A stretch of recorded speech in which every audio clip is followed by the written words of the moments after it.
Для них делать шаг в пустоту не страшно. Это работа. У каждого за плечами десятки, а то и сотни прыжков с парашютом. Пожарные авиаотряды оттачивают навык каждый год накануне сезона. Задача – приземлиться в точке радиусом 10 метров. Расчет прыжков определяет летчик-наблюдатель. Уже потом дает сигнал, после которого можно прыгать. Это Валерий Романов, неоднократный победитель республиканского этапа и призер всероссийского конкурса «Лучший лесной пожарный». Позже мы встретим его в поле на площадке приземления. Говорит, видел съемочную группу с высоты и летел прямо на нас. Прямо возле нас приземлился сейчас парашютист, нас почти накрыло парашютом. Как вам удалось это почти в условную точку приземлиться? К вам и пришел. Работаем, практика. Перед сезоном положено прыгнуть 9-12 раз. Александр Карель свои нормативные 12 прыжков сделал. Поэтому сегодня он дежурный по площадке приземления. Направляет парашютистов в свои точки и контролирует ситуацию с земли. Чтобы в воздухе не было никакого схождения между ребятами. Чтобы каждый работал на свой круг, на точность, чтобы один не мешал другому.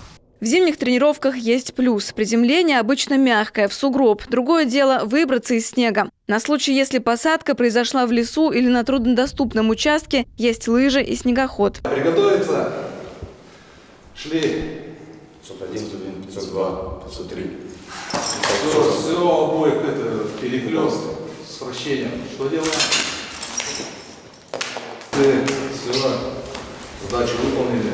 После каждого прыжка парашютисты приезжают в спортивный зал лесопожарного центра. Здесь проходит укладка парашютов и отработка особых случаев на подвесной системе. В воздухе может быть всякое. Зацепление за самолет, полный или частичный отказ купола и различные препятствия при приземлении. Самое часто встречающееся – закручивание строп. Но выход есть всегда. Зато полно сюрпризов уже на самом пожаре. Никогда не знаешь, чего ждать от стихии. Пожар получился верховой, и ветер поменялся, обстановка, и то есть нас могло бы накрыть пожаром. То есть могли бы какие-то случаи произойти. Но благодаря грамотным действиям инструкторов, то есть мы вот вышли из этой ситуации. Вячеслав Попов вспоминает, самый сложный был 22-й год, когда в пожарах приходилось бороться не только за лес, но и за свою жизнь. А еще в лесах часто встречаются дикие звери. Медведь же, он хозяин леса. Мы-то тут гости. Ну, особых таких случаев не было. Просто прибегали к нам и обратно убегали от нас. Ну, достаточно близко подходил, там, грубо говоря, метров 5 вот. Парашютисты пожарные отправляются туда, куда наземная пожарная служба добраться не может. Отряд высаживается только при условии, что есть площадка для приземления. С собой всегда запас воды, еды и снаряжения. 3 минуты ты орел, а потом ты 2 дня с лопатой работаешь на тушение лесных пожаров. Бывало такое, что одномоментно возникало по 15, а то и более лесных пожаров.